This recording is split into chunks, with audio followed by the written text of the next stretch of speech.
So here's the house, straight in front. There's a small courtyard garden in front of the house, and then another big walled garden here, which I'm standing in now, complete with barns, nice high walls,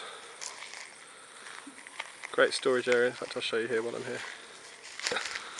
here. Great barn here with electricity in it, massive machine for cutting up wood there, cutting up your logs, some barrels for making wine. And I'll show you while we're here, there was another barn down here a very long time ago, that's since fallen down.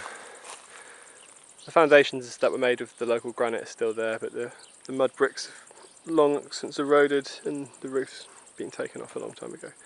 But it is on the plan, so you can rebuild this if you wish to, but there's a lot of other outbuildings. So we've got this barn here too. It's just for wine storage. There's a beautiful old donkey cart inside, which I'll show you quickly. You can just make that out.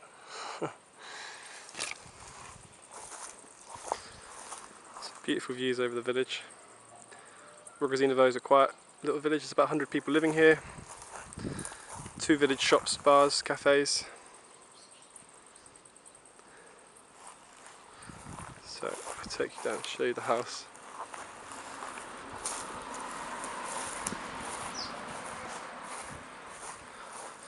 This here is the main road into the village, but you don't pass through the village to get anywhere. It's the end of the road, if you like, so you only get the people coming and going from it. It's very quiet. That's the first car I've had to drive past. There's your entrance there, which brings you downstairs. There's a small room under the stairs there for keeping wood, scooping tools. Through the double doors, and first room here on the right.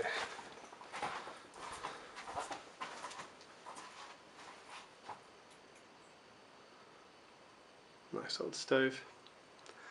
It's mostly just cosmetic work to be done downstairs. The floors feel solid, the walls look quite straight. It's all built with stone and granite. It's going to need a rewire, even though electricity is working. And there's no water inside the house yet. There's only one tap outside, and that's all they've ever used. There's a sink here in the hallway, but it's just a sink. Water just running out into the garden. Here's your walk-in larder, your storage room traditionally. All your jars for all your pickles and preserves.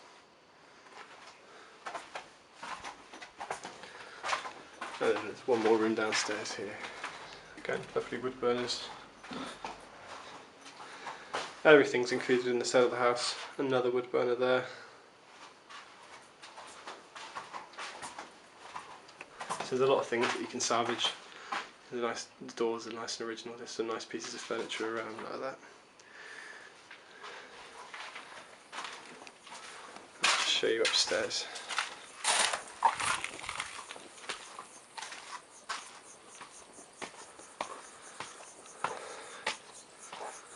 First of all, you're out at this beautiful seating area up here. That's the road. And you've just got incredible unblocked views of the eastern Rhodope Mountains. I don't think you can see them. There's the swallows flying around. Let's get to that time of day.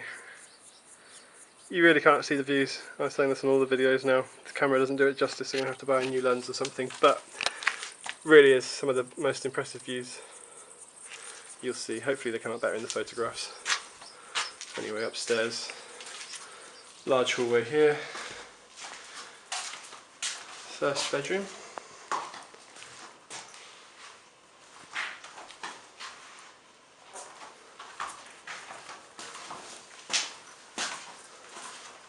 Second bedroom.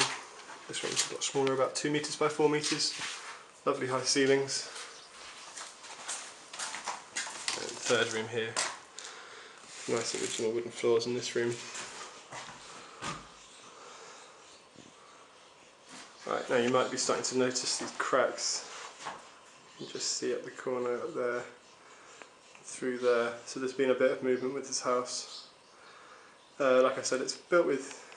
It's very well built, and actually looks very straight from the outside. You can barely see the crack from the outside. It's much more visible in here. It's usually to do with the foundations not being built as well as they should have been built. And also, it seems like the Bulgarians didn't have any idea about the drainage, about directing water away from the properties.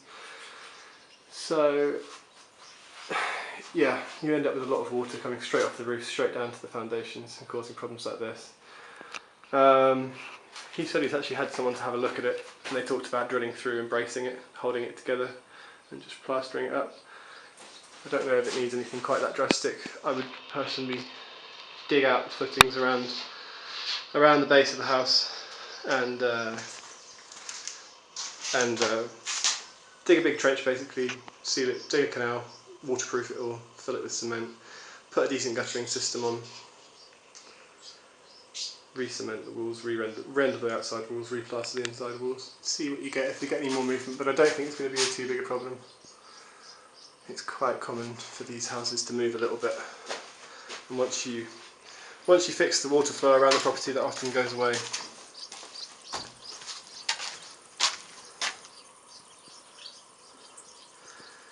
All wooden windows, which can be salvaged very easily. As you can see here, nice wooden doors as well. Now, maybe you get a better view from here, but your garden runs all the way down to the next property, so it's a large plot. It's about 2,000 square metres. It's about half an acre.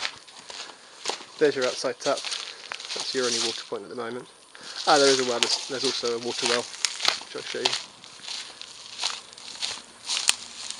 Nice barn here. He was just telling me a funny story actually. His dad, who used to live in the property, would sleep outside here in the barn from March until November to harden him up every year until he was 76, until he left the property. He would sleep outside there in the barn. It's got a lovely big fig tree here. I think there's mulberries down there, plums, nuts, blackberries, all sorts.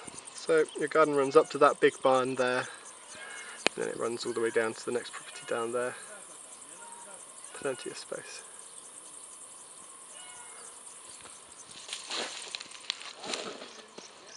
You can see the house looks very well built. Stone up to the first story, bricks on the second story. The roof looks straight, doesn't look like it needs anything major, all the timbers look good. Quite common that you might have to re-cement the ridge tiles. Probably replace a few tiles. Now this is the only toilet as well, this is the outside toilet here. And that needs some repairs doing to it. But most likely you're going to want to put a test fit in first and run something into that, into a much better system. Now I can try and show you the crack on this side of the house, but it's barely visible. Down here at the end is where you find the water well.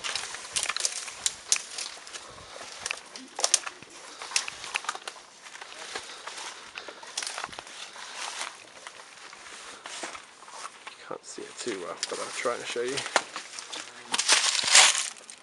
Down there, that's your water well. And then that's the crack there. It's not huge, it does need something addressing. And like I said, this is where I would be channeling out here and reinforcing those foundations and creating some kind of drainage system so that it's not soaking down straight to the bottom of the property.